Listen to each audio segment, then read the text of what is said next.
নমস্কার, আমি অভিজিৎ মনির আকাশ multimedia cyber হাবে চলে এলাম আরও একটি ইনফরমেটিভ ভিডিও নিয়ে। আর এটি একটি গুরুত্বপূর্ণ বিষয়, প্যান কার্ড এবং ট্যান কার্ড। প্যান কার্ড তো প্রত্যেকটা মানুষেরই রয়েছে, ট্যান কার্ড আছে তো। এই ট্যান কার্ডের সাথে অনেকে পরিচিত আছেন, আবার অনেকেই অপরিচিত রয়েছেন। চলুন এই ট্যান কার্ড কি, ট্যান কার্ড থাকলে কি কি সুবিধা হতে পারে, বা ট্যান কার্ড না থাকলে কি কি বিপদে পড়তে পারেন, সেই বিস্তারিত বলবো। তার জন্য অবশ্যই পুরো ভিডিওটি শেষ পর্যন্ত দেখবেন। প্যান কার্ডের অর্থ হলো পার্মানেন্ট অ্যাকাউন্ট নাম্বার। এই প্যান কার্ড এখন প্রত্যেকটা মানুষেরই রয়েছে, কিন্তু ট্যান কার্ড আছে তো। ট্যান কার্ড না থাকলে কি কি বিপদ হতে পারে সেটা আগে জেনে নেব। নাম্বার 1,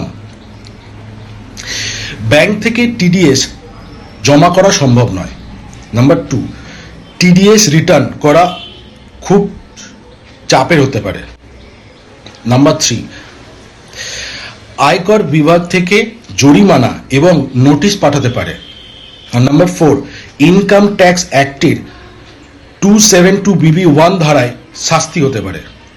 মনে রাখবেন, সর্বনিম্ন জরিমানা 10,000 পর্যন্ত হতে পারে। আর এই ট্যান কার্ড থাকলে কি কি সুবিধা হতে পারে? টিডিএস সহজ ও সঠিক নিয়মে জমা করতে পারবেন। নাম্বার 2, আয়কর বিভাগ আইন অনুযায়ী ব্যবসা পরিচালনা করতে পারবেন। নাম্বার 3, কন্ট্রাক্টর পেমেন্ট গ্রহণে বাধাহীন নিষেধ, মানে আর বাধা পাবেন না। নাম্বার 4, সরকারি এবং বেসরকারি কাজের অনুমতি বৃদ্ধি, পেশাদারিত্ব ও নির্ভরযোগ্যতা বৃদ্ধি। আর সবচেয়ে লাস্ট, আয়কর বিভাগ থেকে ঝুঁকি, মানে আয়কর বিভাগ থেকে ঝুঁকি ও জরিমানা থেকে মুক্তি হতে পারে। তাই